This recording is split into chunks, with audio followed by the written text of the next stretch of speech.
Another reflection that's not in my car because I needed to be on the floor for this. I wanted to talk a little bit about morning meeting and circle time and crisscross applesauce. Um, Morning meetings and circle times are a big part of elementary school culture, and they have gotten quite elaborate. While many kids can't sit still for more than a few minutes, I've seen morning meetings go pretty long. They cover the days of the week, the months of the year, the weather, the daily schedule, the horoscopes, show and tell, let's read a story.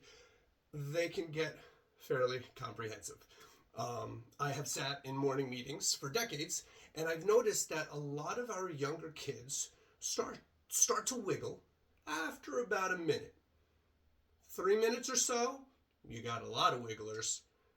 And after 5 minutes, well, there's some break dancers on the carpet.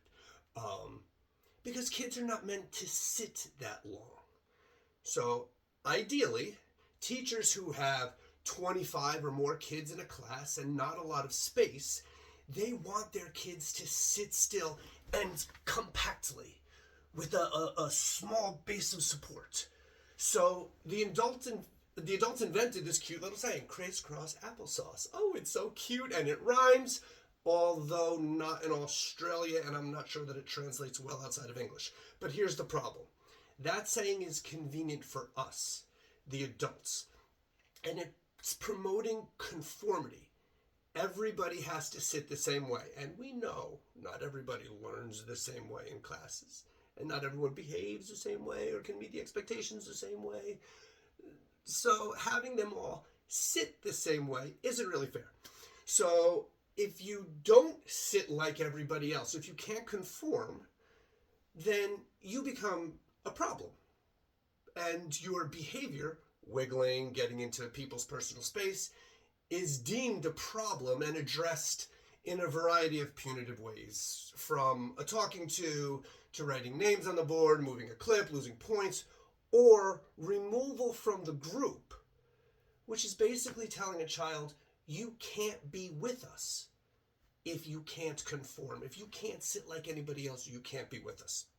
So here's a challenge for you. For people who drive and who are watching this, sit in your car and sit up nice and tall and adjust your rear view mirror as you're sitting up nice and tall.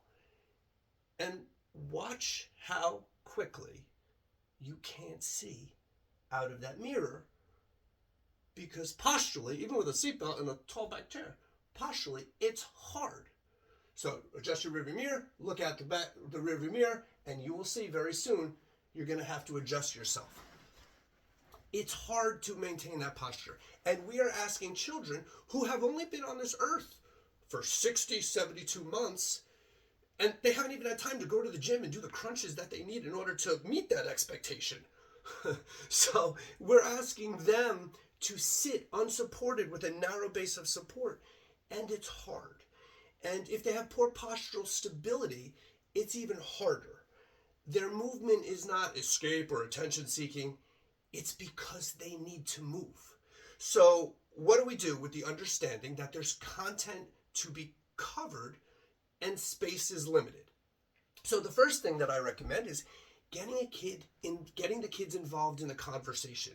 Take some time to have them explore how they feel comfortable and how they're best able to listen. Now, that could be leaning against a bookshelf or sitting in a chair. And do check-ins if the morning meeting is going longer. See how they're feeling. See if they need to change positions. And obviously, set some boundaries within that. Personal space still needs to be respected. So you can be flexible with how you're sitting, but you still can't touch anybody. So you can set boundaries and still explore with the kids how they are more comfortable learning. So if a kid needs to sit back a little bit, but maybe lay on their belly, well, if space allows for it, that would be okay, because when they're laying on their belly, their ears are closer to the teacher. Aha. So you can also incorporate movement into your morning meetings or circle times. Take breaks if you feel like it's going a little bit too long. They don't have to be big, long breaks, but they will help keep kids engaged in the morning meeting. Another thing, there is no rules saying that morning meeting has to be done sitting on the carpet. I'm already getting uncomfortable sitting here. Get creative. And lastly, and this is just me, I hear teachers saying crisscross applesauce like 100 times. Now, I happen to love a good applesauce. It's actually, could probably eat this whole thing. Love me some applesauce. But honestly, this has nothing to do with sitting crisscross. Just saying. So, if you find yourself having a hard time corralling the kids into your morning meeting, take a moment. Think about while they're having a hard time, they're trying their best. They really are. They want to participate. They want to make their teacher happy. Let's set them up for success. Cheers.